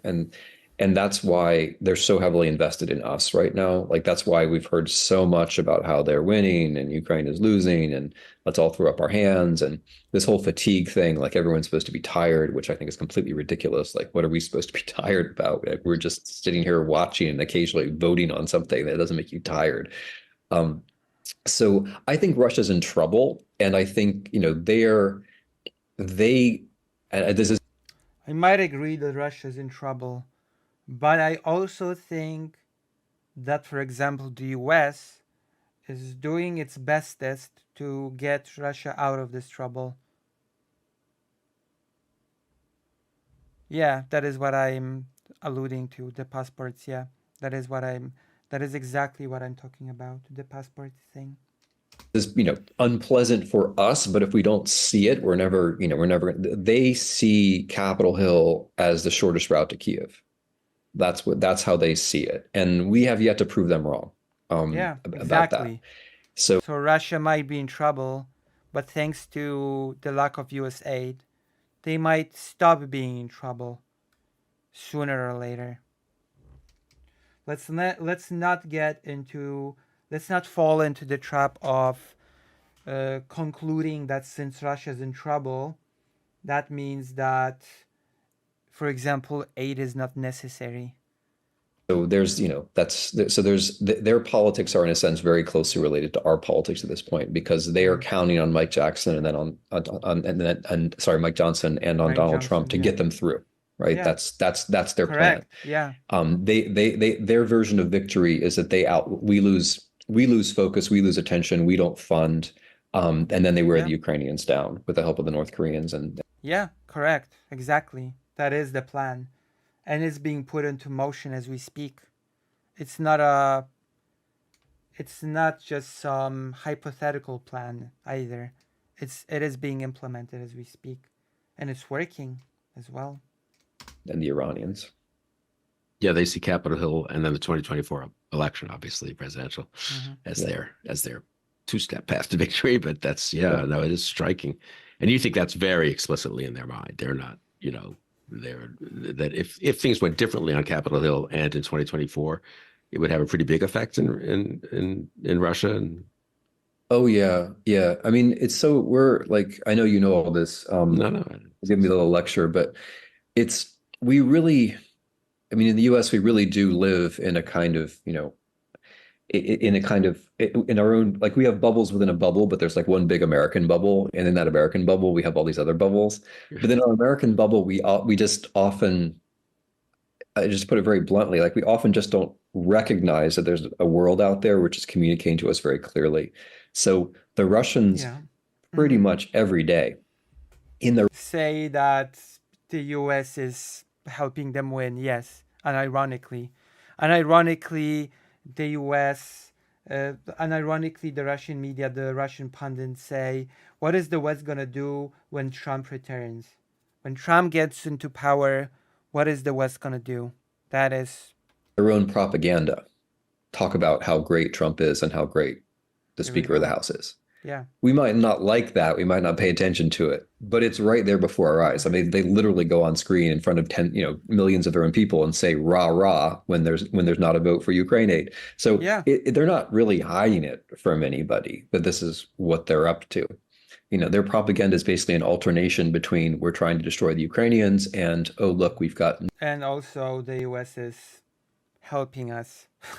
we have new pets in America, which is sort of how they describe the people who do what they want, because they're simultaneously praise them and they're incredibly condescending about them as well. They refer to Trump, for example, as Nasha Trumpushka, which is like, our little, I don't know, like our little Trump darling or something, like that's. So it's like they praise American political figures, but also in the sense of like, they're these things we sort of cuddle because we like them so much. That's how they talk about Tucker Carlson as well. Like, he's very courageous compared to the other Americans, but he's also completely like our person. Let's stroke his head a little bit. A little pet. So yeah, I mean, it's sorry to take so much time to answer it, but like just a really simple yes. They make it 100% clear that this is what they're doing. Yeah. And and they know, unfortunately, that we're so narcissistic that we don't even notice. And anyway, for those of you like viewers who want to notice, Julia Davis does a terrific job in her writing and in her Twitter. I've even covered some of this on the stream. I've covered some of the segments in which this is happening, in which the Russian pundits just openly say that, oh yeah, once Trump gets into power, I'm pretty much over. What are you gonna do? We're just gonna capture all Western leaders or something. Feed on YouTube on just kind of summarizing Russian propaganda day to day, and that can be if there's any uncertainty about this stuff, she's very helpful on this. And you read her, I read her on Twitter. I mean, it's so astonishingly both vulgar and I don't know, simple-minded isn't even the right word. What's what you're saying? I mean, kind of just there's no artistry and condescending to their American stooges, and that seems to have not to hurt them much. And I think maybe it's important for them at home, right, to show that they're not, that we're in charge, and when we have these I think the Soviets were a little this way too to their fellow travelers. They didn't actually treat their sort of somewhat stooge-like fellow travelers here in the U.S. or in Western Europe with great respect, right? No. It's a very funny mix, I think, in both cases. I'm sorry, part of my mind is now thinking about how to translate Nasha Trumpushka. I'm now thinking of like a Trumpkin dumpling, like something like that. That's good. I mean, I get it because it's similar to how Nasha Trumpushka. Our Trumpy, I guess. I translated it something like that. Our Trumpy. Yeah. But yeah, it's in both cases, there's this mixture of authentic fear of American power. And then, because, I mean, this is like one of the taking a sort of a big view, I don't know if you'll agree, but objectively, the comparison between US and Russia now is nothing like the Cold War. Right. Yeah. Like Russia is much weaker than the USSR was at the height of its power, especially. There's this, in my opinion, at least. There's this discourse of multipolarity, which I accept is more valid with respect to China. But and sort of India is on the rise as a global power. We have to take this into consideration. Like when we talk about multipolarity, a lot of commentators don't really speak about Russia per se. They speak about countries like China, the US, of course. India as a rising power. I think there was more. I'm trying to remember what sort of other countries are sort of put in that mix. If it's just a US-Russia thing, it's not. There's no bipolarity anymore. The differences in power on kind of every dimension except the nuclear, and the nuclear is for most purposes. It's just too big. Yeah. It's irrelevant. The difference is so. Which is why Russia is so desperate to rebuild as a global power. And Ukraine is sort of part of that plan. Russia sort of, I think, realizes that it's weak at the moment, and it's scrambling to rebuild that power through, for example, again in Ukraine. Extraordinary. And so it's a mixture where like they are very afraid of the US because they know if the US actually gets its act together, essentially like we can win the war. And, it sounds like very condescending, but we could win the war in Ukraine without noticing. Like the amount of help we have to give to the Ukrainians, which would be very significant for Ukraine. I mean, remember, like the Ukrainian economy is about 1/250th the size of the NATO economies. And keep in mind, that the aid that the US has been giving to Ukraine is dwarfed by the amount that US has been spending on past conflicts. There is a very comprehensive chart that demonstrates that. Russia's about 1/25th the size of the NATO economies. And so like if we actually just had a consistent policy, the scale of which wouldn't even be noticeable in our budget, we could win, right? And they know that. They know that. Like, Yeah. and so whenever they get their useful idiots, the relief is so great, right? That it kind of bursts into hilarity, like, oh, look, like these people could crush us with their little finger. But they won't, because they don't have the political will. They will be blocked by their own internal struggles, by their own political games, but by their own indecision. That is, and unfortunately, that is being proven to be correct. But look, they're not going to, because Yeah. we've got Tucker, and we've got Nasha Trampushka, we've got these people. And so their relief, like Yeah, the internal struggle will stifle the whole thing. manifests itself in this kind of hilarity, in this kind of like, oh, well, look, the world is actually set up in such a way that we don't have to win. There are these people who are going to come and help us out. Yeah. Which will, for all intents and purposes, mean Russia winning. Few words about Europe. I mean, generally, there are cross-cutting trends and tendencies in many different nations, and obviously the different nations are very different. But what's your general sense there, and particular things that either alarm you or cheer you up? In general, the Europeans are doing better on Ukraine than Americans think. Better, but not good enough. The building of infrastructure is a long-term project, and in the meantime, Ukraine is struggling right now. The European countries are, for my liking, really struggling to buy ammunition from third-party sources. The whole 800,000 shell project started by the Czech Republic is really slow. Countries are really slow to join it. Countries are really slow about making financial decisions, about making any decisions really. So it's all slow, while Ukraine needs urgent help right now. That is, I think, the biggest problem. There's a lot of discussion about GDP per capita, spending on defense as a percentage of GDP. Sorry, and that's a Trumpist discourse. But if you look at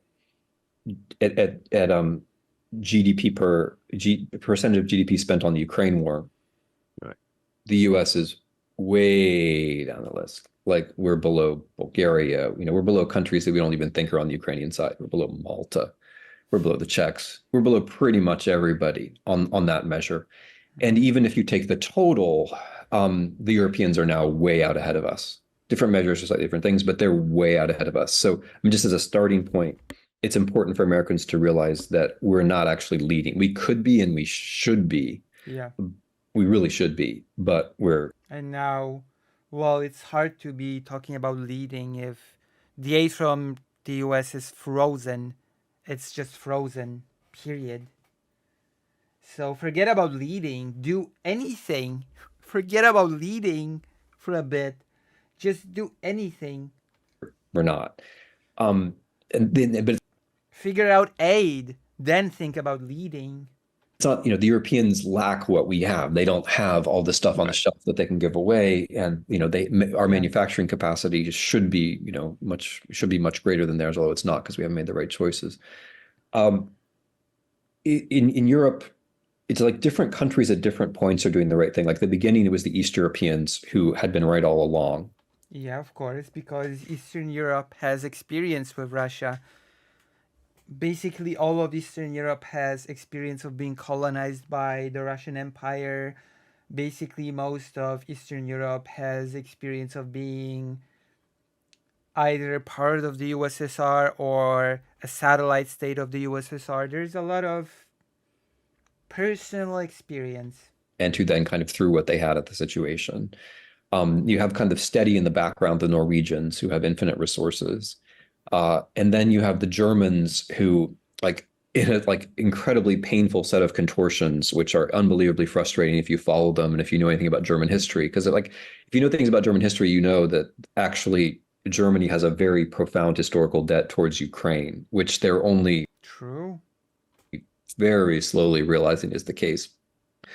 Germany is very, very slowly, too slowly, very slowly going in the right direction. And then you have the French who have been basically, Macron has seen as, I really wonder if he's gonna say the same thing as I am saying, that basically talk is cheap.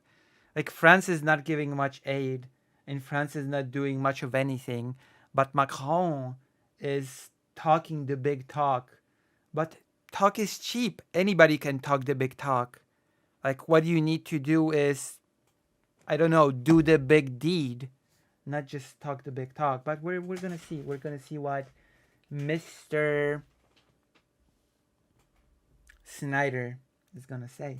generations of French leaders before him have seen. When there's a moment of American weakness, that's a moment when France can play a disproportionate role. And Macron, I mean, I think he's doing exactly the right thing and exactly the right rhetoric, and I'm glad he's doing it. But the rhetoric alone is just not enough. The rhetoric will not win the war. Actions have to follow rhetoric. And I'm wondering if I'm about to hear this from Timothy Snyder. It's really striking that that the goalless moment arrives when the Americans are busy, doing nothing. But what Macron, I mean, the French are doing less than other countries, but what Macron is saying now is very important because he's the one who's saying, like, this is very clear morally and this is also very clear strategically. And he's right about those things. He is, but he's also not doing anything. So at the end of the day, again, talk is cheap. Anybody can talk a big game. So I think the Europeans can get the Ukrainians through this year without a disaster. But if we want to show, if we want the Ukrainians to win, and if we want, we haven't really talked about this, but there are all these strategic gains which the US gets by Ukraine winning.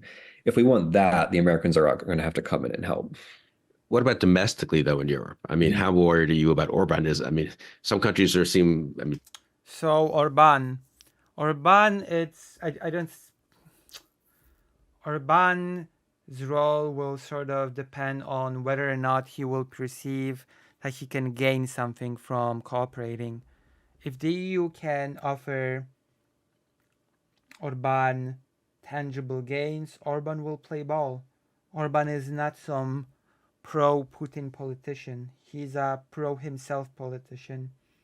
He will shift his politics depending on where he will sniff the biggest benefit to him upholding his reign. Czech Republic, very impressive. They sort of repudiated a Trumpy type president. They've got 500,000 Ukrainians who seem to be doing fine. There's not much resentment, so far as one can tell. They're being treated well and so forth. Hungary, kind of Orbanism. Where do you see the domestic trends there? Yeah, it's interesting because kind of like if you take it as a whole, it's kind of like the US where you have a strong and increasingly organized minority, which is pro-Russia, pro-Putin, pro-Russian victory, pro-fascist. And it's not a majority anywhere, but it's on the scale of Europe as a whole, it's significant and it occupies certain important posts, like for example, the post of prime minister in Hungary.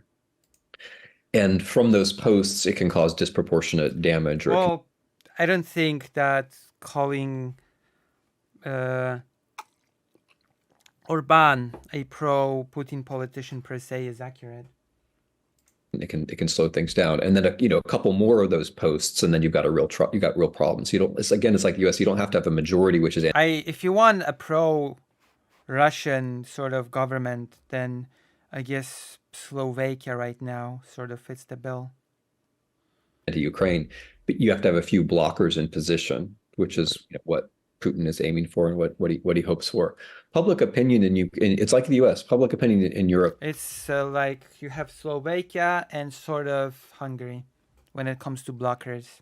It varies from country to country, but it's basically pretty good, and it's remarkably good, given that it's been 2 years, and given that, and this has been a media.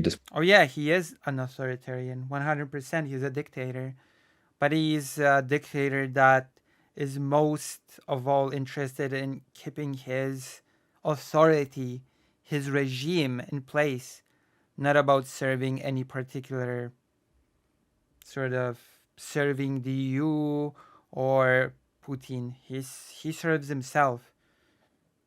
And if he sees an opportunity to strengthen his own regime, he will take it. It's basically that. And that's the gist of it. Of course, which I really dislike, like given that since March of 22, too much of the media has been telling us how we need to be tired. Right. Right. Which is just like it's meant to, it's like it's kind of the worst of all possible forms of journalism because it's not even a self-fulfilling prophecy. It's like it's meant to be a self-fulfilling prophecy. And it's like now it's up to us to say, oh yeah, I read that headline and now I'm tired because I read this headline about how I'm tired. Right. But given all that, the public opinion is not Well, thank bad. of God we've got some good journalism as well. Some good journalism from very dedicated people. And I tend to think that, there are a lot of European countries, there are a lot of elections. Some are going to go well, some are going to go badly. The Polish election went the right way. The Czech presidential election. Thank God. It was a close call. Many people said that the Polish election might have been the last democratic election if it went bad, if the law and justice was allowed to keep the reins of power. Like, the new government has inherited an absolute mess. Many institutions were co-opted, many institutions were disfigured, the first thing that the new government is doing till now is clean up after the last government, sort of straightening up certain institutions that were turned upside down. Like the election that was the parliamentary election that just happened in Poland, that was extremely important. And the thing is that the biggest fear that all the people in the opposition on the opposition side had was that people would not turn out to vote, that people would not vote, which is what the Stalinist, socialist, communist left of the US is telling people to do. Okay? Which is basically asking, hey, let's let Trump win. That is basically the message of those people. Because let's face it, if you don't vote, when you choose not to vote as a person that would have otherwise voted for Biden, you might as well vote for Trump at that point. It's basically like voting for Trump, in my opinion, not voting when you would have otherwise voted for Biden. That is the reality of the situation. If you take a vote away from Biden and just choose not to vote, then it's basically like giving a vote to Trump. As you said, went the right way. The Slovak one went the wrong way. The Slovakia is very pro-Russian. Italian one seemed to go very much the wrong way from the point of Ukraine, but actually went the wrong way. The Italian one seemed to go very much the wrong way from the point of Ukraine, but actually she's been fine with respect to Ukraine, right? So like there are going to be elections, Sort of. There's going to be a British election and Labour is going to turn out to be exactly the same as the Conservatives on Ukraine, maybe even a little bit better. So with the exception of Germany and France, things are going to go back and forth, but I think basically it's going to be okay. Where we'll really have trouble is if, Well, there's also the problem of things being really slow in Europe. That's a real tangible problem within Europe. If Le Pen wins a presidential election in France, or if the AfD comes to power in Germany, like in those scenarios, then Europe itself is going to have trouble. Yeah. Let's close by talking about the U.S., which you said was the key link and the weak link. I think you said, or potentially, well, maybe right now the weak link and potentially the very, very weak link. Nobody expected that to be the case. Like, not so long ago, I did not expect this to be. Okay, you want to talk about shock and things going against expectations? Like, I didn't expect... Like, people say they didn't expect Ukraine to do as well as it did. I actually did not think that Ukraine would just fall within the first few days. When the invasion happened, Polish people overall panicked, started emptying their bank accounts, started sort of preparing almost for an invasion, because I guess they also thought that Ukraine would fall. But I was not all that much worried. I actually did think that Ukraine would be able to defend itself. But what I did not see coming was that the US would just abruptly halt or aid. I did not see that coming. I was pretty confident that the US would keep the aid coming. That is the one thing that I absolutely did not see coming. And yet here we are. So what I was struck by, I was in Europe a few times a year ago, meeting with pretty senior Germans, and I think the Zeitenwende is more real than not, I guess is the way I would put it. A little bit more glass half full than half empty. And especially the younger Greens in Germany have been excellent. It's funny. I said to one of them at the end of a meeting, I never thought when I was a Reagan Republican that the party I would like the most and admire the most really in Germany would be the, 40-year-old Green leaders and not the old CDU or, for that matter, SPD leaders. But when talking to senior Germans from the foreign policy defense world, what was striking to me was what forgets this again in one solipsistic American way. We have just all these capabilities. We are a global power. We have intelligence. We have a ton of weapons. We could make a lot more and probably should be making more. We have many, many things we can do. No European countries even remotely set up that way. They're individual companies, Rheinmetall, they do very good things. Individual militaries that are extremely impressive, I would say, in the Balts and the Nordic states and so forth. There are many great things. I'm not being at all diminishing them by comparison. It just as a factual matter, the degree to which we can help in sort of day-to-day conduct of the war compared to, we're set up to fight wars, and to deter, and we've done quite a lot of fighting of wars, smaller ones, thank God, in the last 50 years, and obviously no European country has really. So it's sort of a very practical way. I was struck by the indispensability, if I can use a Madeleine Albright phrase, of the U.S. as well as the broader political way as well. But anyway, say a word. We'll close. But say a word about the U.S. in general and okay. What you would say to fellow Americans, or what prospects you. The U.S. sucks. I would say the U.S. Okay, it does not suck. The U.S. does not suck. The U.S. has some nice things. The U.S. has some nice elements that I like personally, but unfortunately, the GOP sucks. The grand old party sucks. Mike Johnson sucks. Trump sucks. The Republicans suck. The fact that the aid is being held back sucks. And that is all I have to say. Unlock aid. Go vote, and go pastor your local representatives is all I have to say.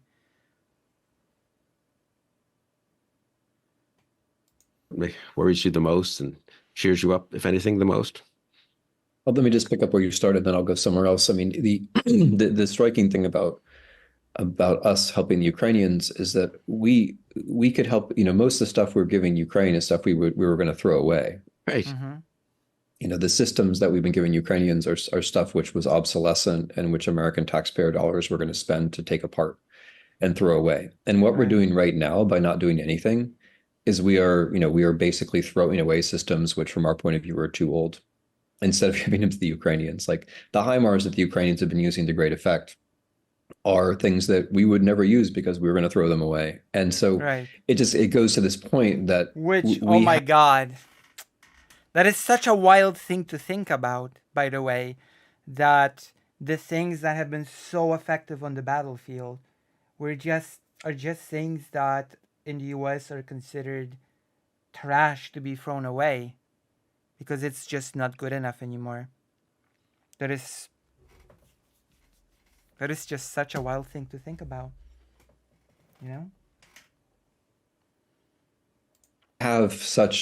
We have in principle all this military power, and we make ourselves laughable when our actual capabilities are so ludicrously off our theoretical capabilities. Yeah. I mean, that's why the Russian propagandists have trouble containing themselves, is that Yeah.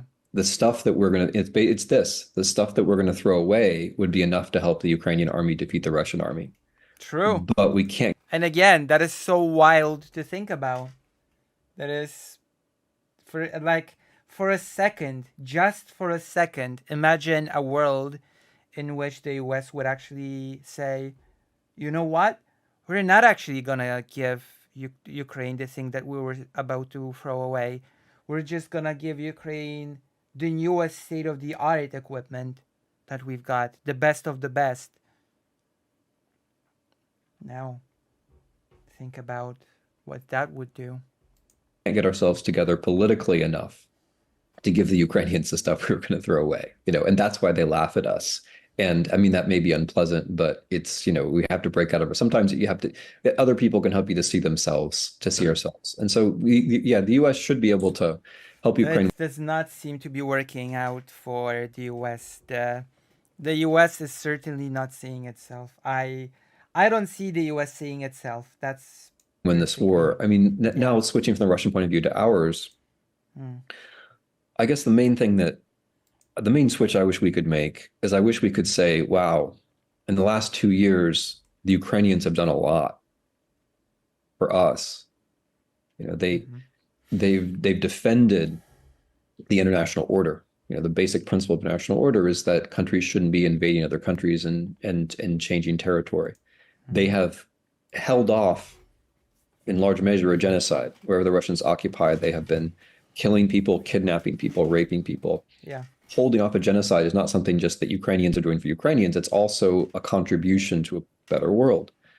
The Ukrainians are fulfilling the entire NATO mission. Yeah. Basically on their own. There won't be a war in Europe so long as the Ukrainians are fighting the Russian army, because there's no way the Russian army can fight another war. If Russia defeats Ukraine, of course it can. And in my view, anyway, they've made a war with China much less likely, because they're showing how offensive operations are complicated and unpredictable, and a Chinese Communist Party that doesn't want to be embarrassed is going to pay attention to that.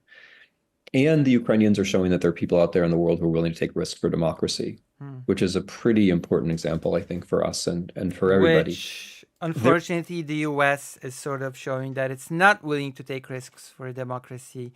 In fact, what US is demonstrating right now is the opposite.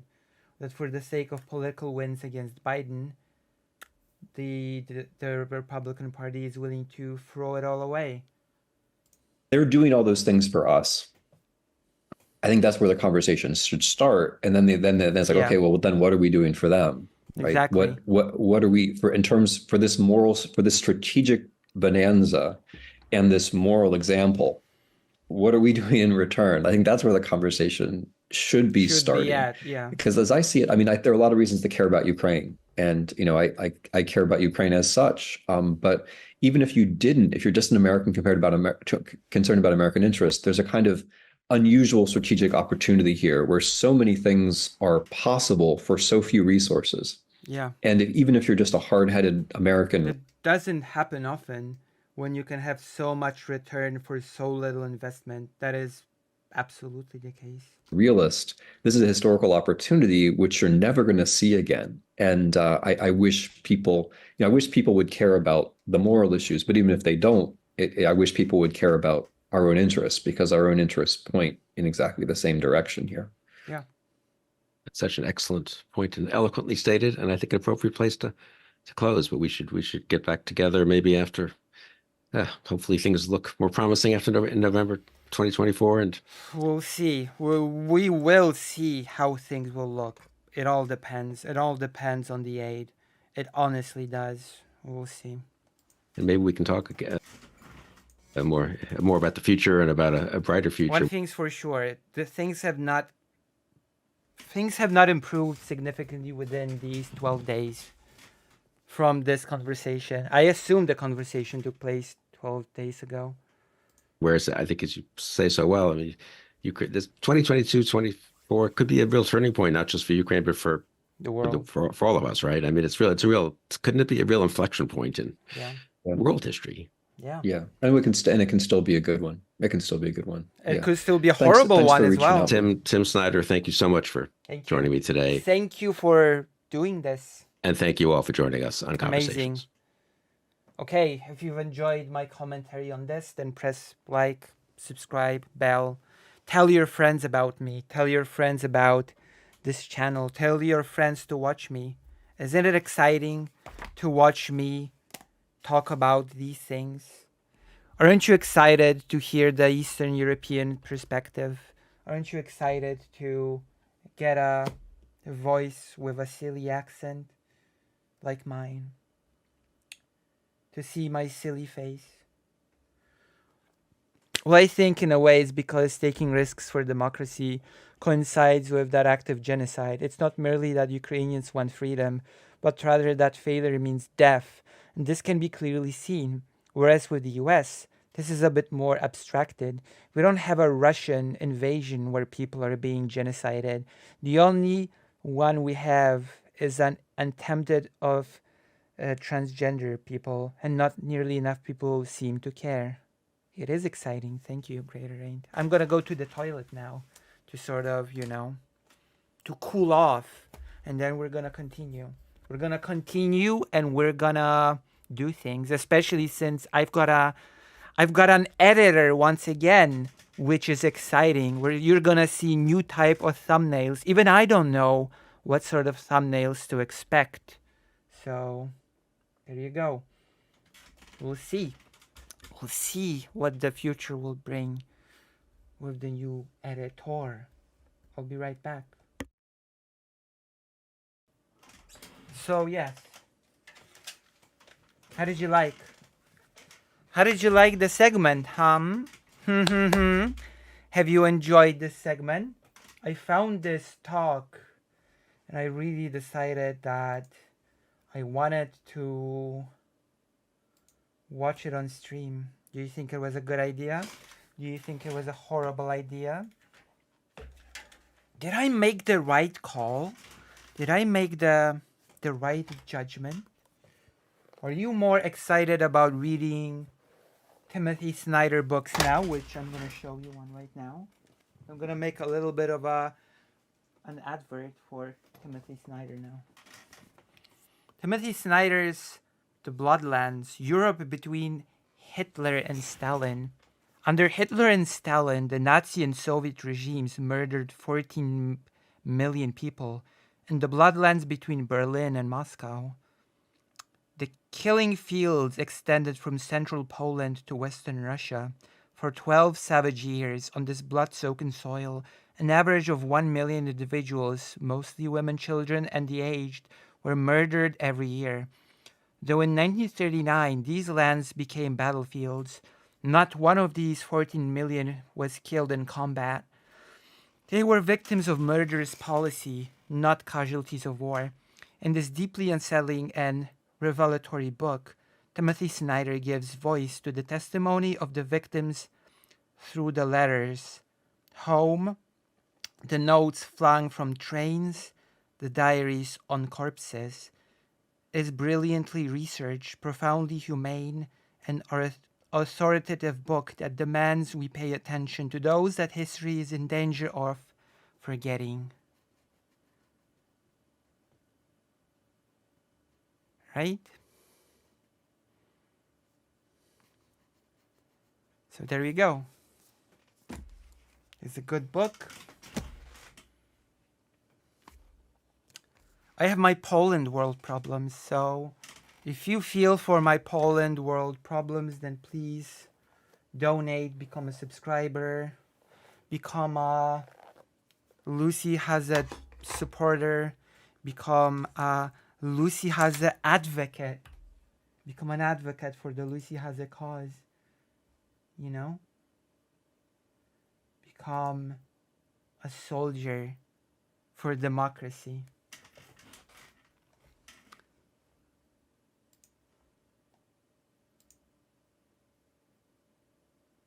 Something very, very interesting has happened. Something very, very interesting has happened in Poland. Okay? Because there's been this big investment. There's been this big thing that happened. The EU has allocated Well, I mean, in the grand scheme of things, it's not a huge amount of money, but it's like 500 million euro.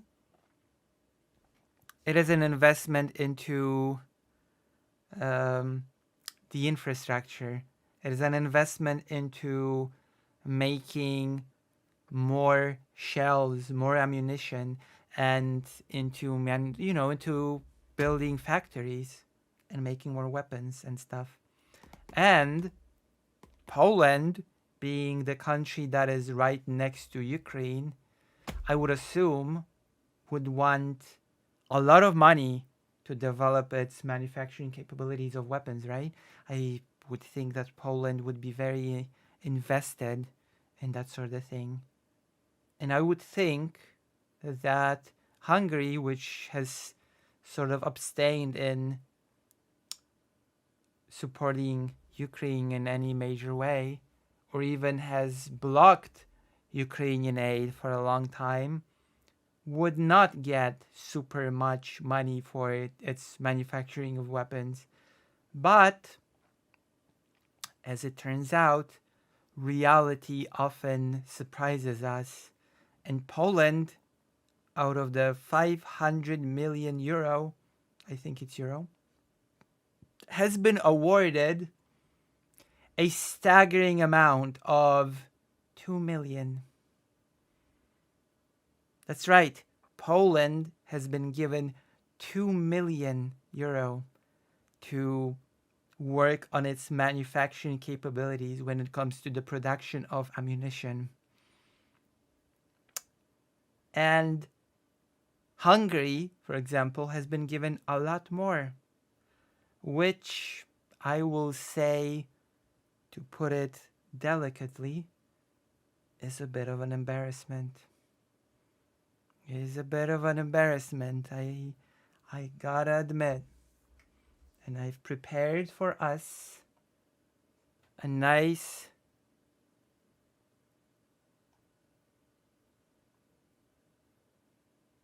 No, it doesn't. That is the thing. Poland does not have manufacturing.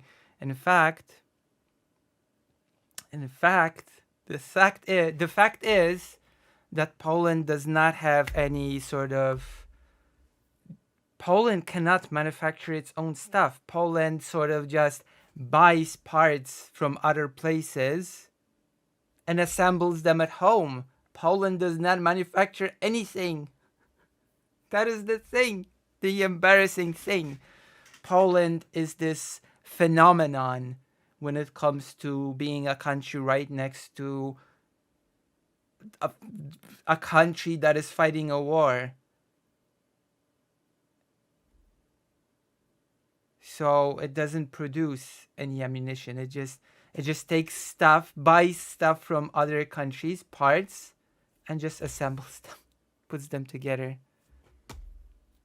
So that is sort of,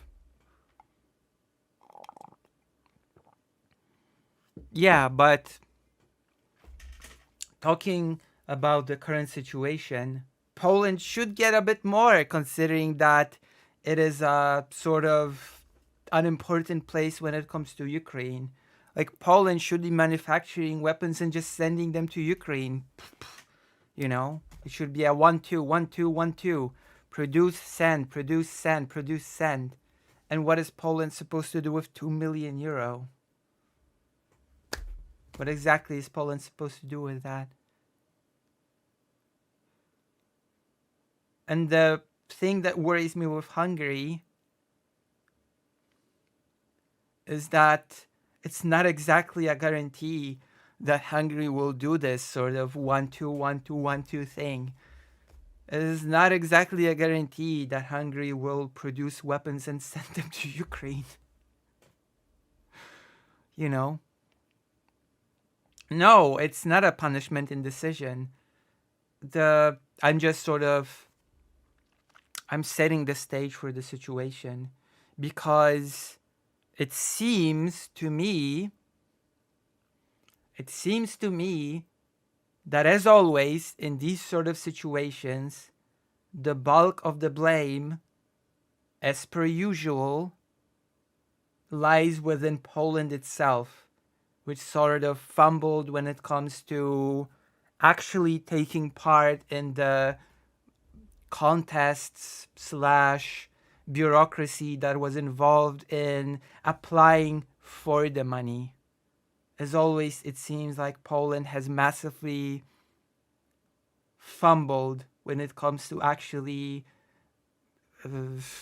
fighting for the money, if that makes sense. It seems like the thing doesn't work. Like, we have this pool of money and we just decide who gets what.